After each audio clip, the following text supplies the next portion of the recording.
आइए दोस्तों हम लोग क्वेश्चन नंबर 53 देखते हैं। ठीक है, बहुत आसान क्वेश्चन है। कह रहा the partners of a firm distributed the profit for the year ended 31 March 2016 1,50,000 in the ratio of 2:1। जो पार्टनर्स थे फर्म के उनको जो है 31 मार्च 2016 को प्रॉफिट हुआ था 1.5 लाख का, जिसको उन्होंने आपस में 2:1 के रेशियो में बांट दिया without providing for the following adjustment.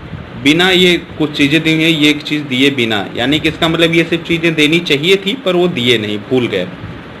A and B were entitled to salary of 1500 per quarter. ए और बी को पर क्वार्टर 1500 रुपये जो है सैलरी मिलनी थी।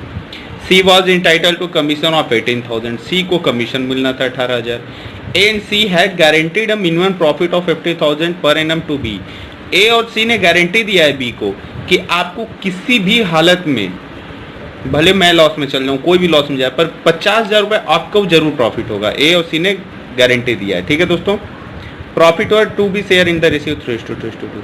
अच्छा देखो, एक तो 3 गलती इन्होंने की कि ऊपर 3 आइटम इन्होंने नहीं दिया।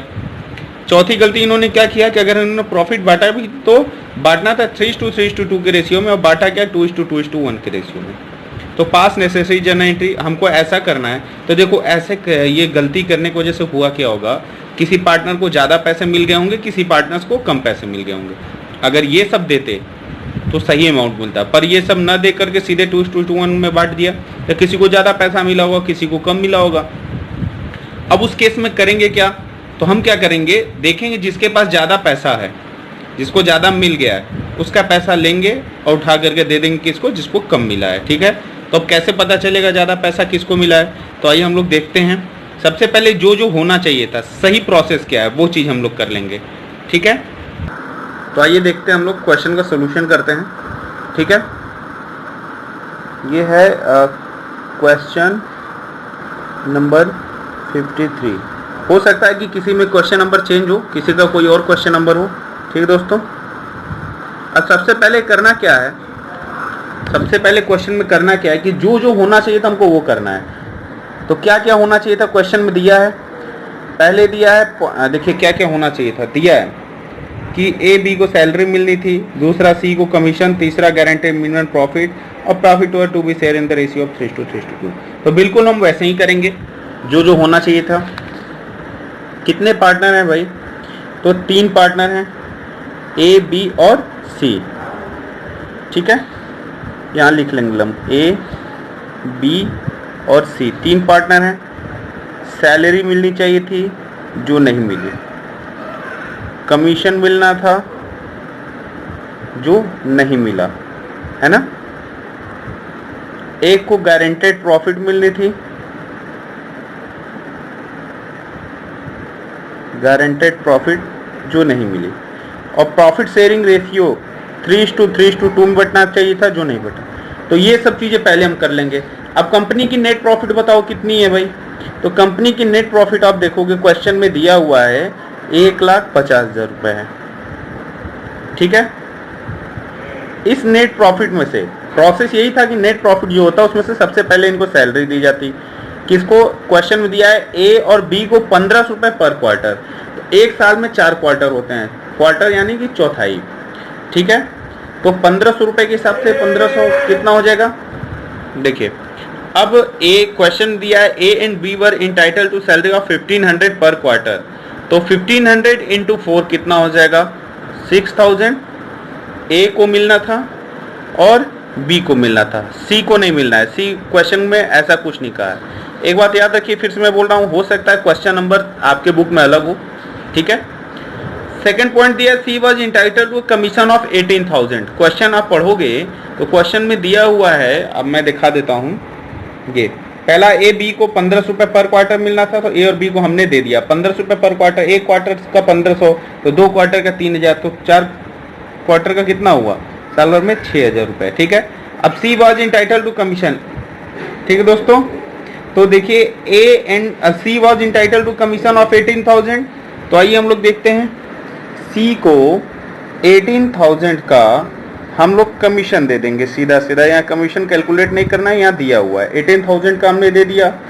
उसके बाद क्वेश्चन में कहा है कि एंड सी ने गारंटी दिया है minimum profit of 50,000 to be को, तो ए ने सी ने कहा है कि आपको किसी भी हाल में 50,000 रुपए का प्रॉफिट होगा, ठीक। अब हमको कैसे पता चलेगा कि बी को 50,000 मिले कि नहीं मिले? तो सीधी सी बात है, ए बी को सैलरी दे दी गई, सी को कमीशन दे दी गई, टोटल कितना दिया गया भाई? तो ए बी को सैलरी 6 12,000, सी को कमीशन 18, 12 18 कितना हो जाएगा? 30, यानी 30,000 दिया जा चुका। तो 1.5 लाख में 30,000 दिया जा चुका है, तो बचा कितना? 1,20,000। और यहाँ ए सी ने गारंटी दिया है कि बी को 50,000 मिनिमम होगा ही प्रॉफिट। तो आइए हम लोग देखते हैं, हमको नहीं ना पता है कि 50,000 उसको प्रॉफिट हुआ कि नहीं, तो हम क्या करेंगे, पहले नियम के तहत प्रॉफिट को बांट लेंगे पार्टनर्स के बीच में, जो भी प्रॉफिट बचा है।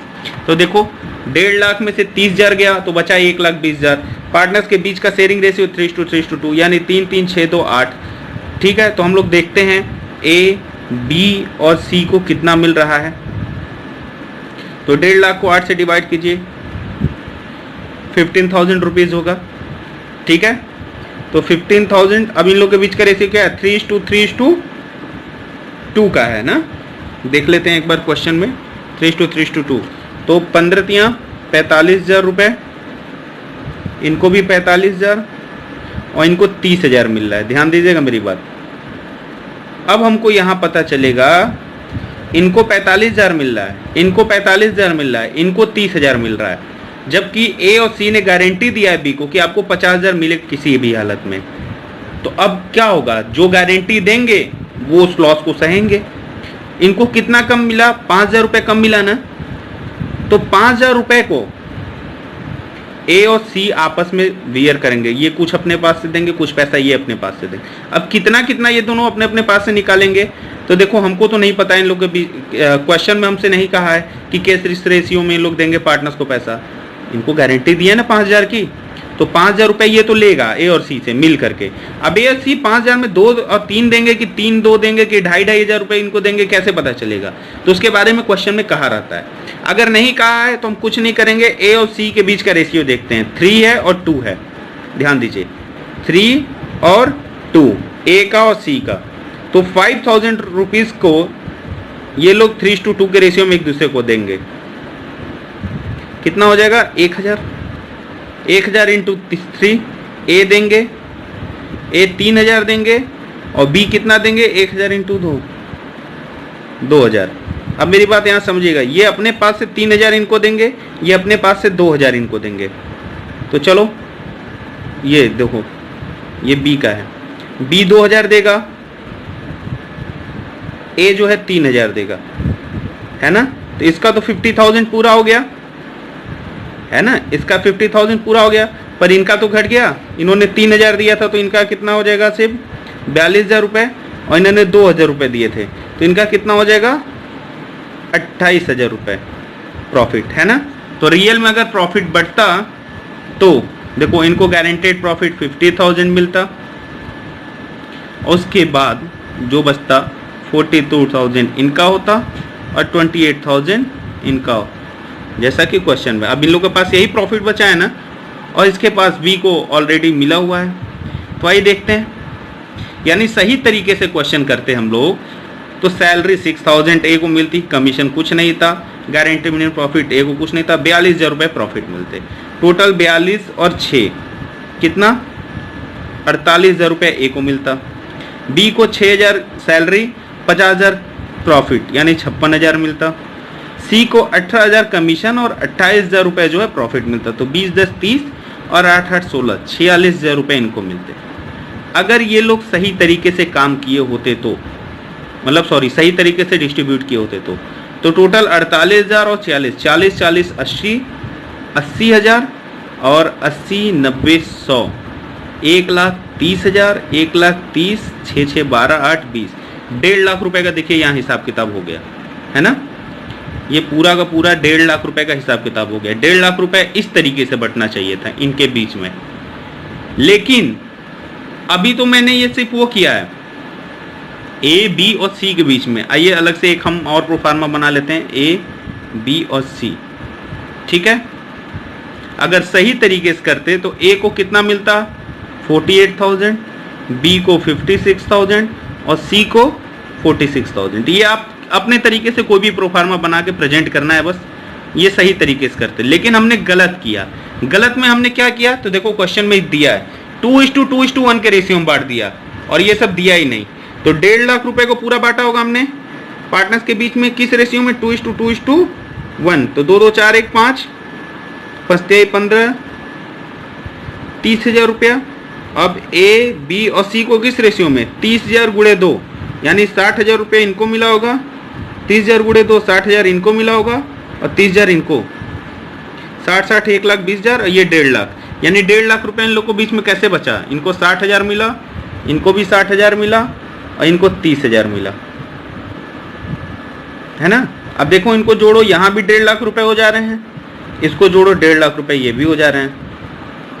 लेकिन अंतर क्या है, सही तरीके से बांटते तो इनको 48,000 मिलता, मिला कितना है 60, तो ज्यादा मिला कि कम मिला, गलत किया हमने, 60,000 मिला, मिलना 48 चाहिए था, तो इनको 12,000 रुपए ज्यादा मिले, ये इनको 12,000 ज्यादा मिला, मिलना इनको 56 चाहिए था, मिला 60 है, यानी इनको 4,000 ज्यादा मिला। आइए भाई साहब इनको 46 मिलना चाहिए था, मिला 30,000, तो कितना कम मिला, 16,000। तो देखो 12,000 ये सी का 12,000 इनके हिस्से में चला गया था और सी का 4,000 इनके हिस्से में, अरे बेचारे कम। तो अब जर्नल एंट्री क्या होगी, जिसका ज्यादा है वो ऊपर हो जाएगा, as capital account debit, B का capital account debit to C का कैपिटल अकाउंट। कितना, 12,000 और इनका 4,000 था, टोटल मिलाकर 16,000 सी को मिल जाएगा। देखो ए और बी के खाते में से 12,000 ए के खाते में से निकल गया, 4,000 इसके खाते में, टोटल 16,000 मिल गया। तो जैसे ही हम 12,000 60,000 में से निकालेंगे तो अपने आप 48,000 इसका अमाउंट हो जाएगा ए का, तो ये अपने आप सही में बदल जाएगा, है ना। 60,000 में जैसे ही 12,000 निकालेंगे तो ए का अपने आप 48,000 रुपये आ जाएगा, अमाउंट हो जाएगा, यानी 48 पहले भी होना चाहिए था, अभी 48 ही मिला। इनका 56,000 मिलना चाहिए था, 60 मिल गया, तो 60 में से जैसे ही 4 घटाएंगे फिर इसका 56,000 अपने आप अमाउंट हो जाएगा। ऐसे इसका 46 होना चाहिए था, 30 मिला, तो इसको 16,000 दे देंगे, 16,000 जैसे ही देंगे इसका अपने आप 46 हो जाएगा, यानी कि पहला अमाउंट और सुधार हो गया ना। ठीक है दोस्तों, धन्यवाद।